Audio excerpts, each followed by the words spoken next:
wallahi ƙarya ne ma wallahi an isa. Assalamu alaikum. Sani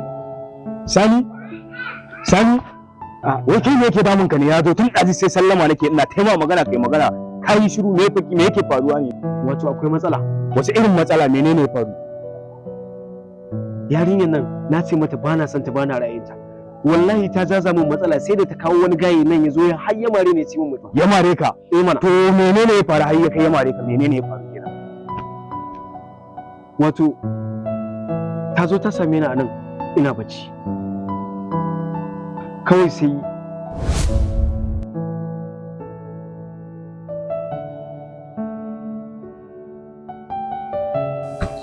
Sani.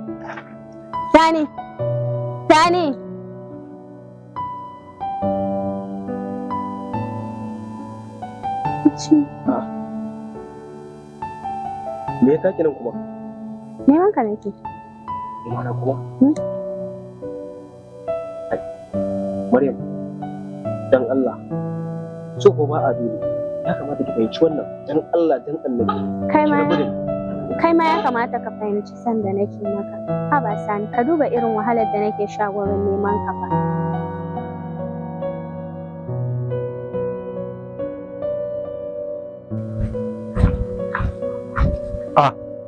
Ai ma sai kana nan wajen. Wallahi ina nan. Yanzu nan na gano matsalarka. Wace matsalar ta?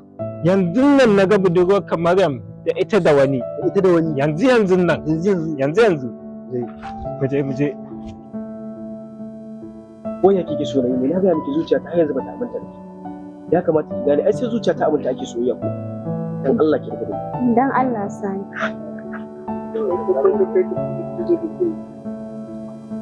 Daman kai kake hure mata kunne? Sai kake sa take raina wannan kuma so? Ko?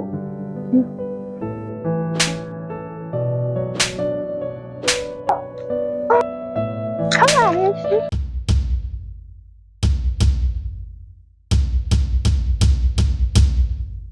Madam me zaki mara akan wannan?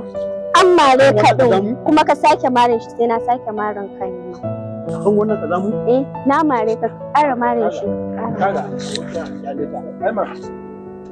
Ka san darajar shi a gurina ko yanzu ka sake mare shi sai na sake marin kai ne.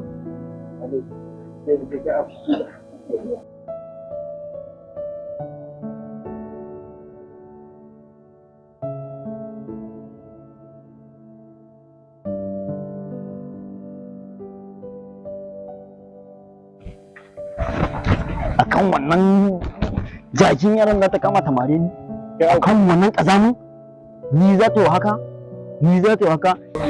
Na rantse da girman Allah ba zan haƙura ba, wallahi ba zan haƙura ba. Akan wannan kazamin yaron za ta ɗaga hannu ta mare ni, wallahi sai na ɗau mataki. Allah wallahi ba zan haƙura ba, Allah sai na sa an mai illa, wallahi Allah kai ba sai na sa yara sun sassare shi ba gudu. Kai hakuri abokina, daman na gaya maka mazan ba san ka take ba, amma ka ki yadda. To yanzu gashi ka gani, kai hakuri ka ji, ka tawo mu tafi kawai. Mu je kawai, kai hakuri. Mu tafi.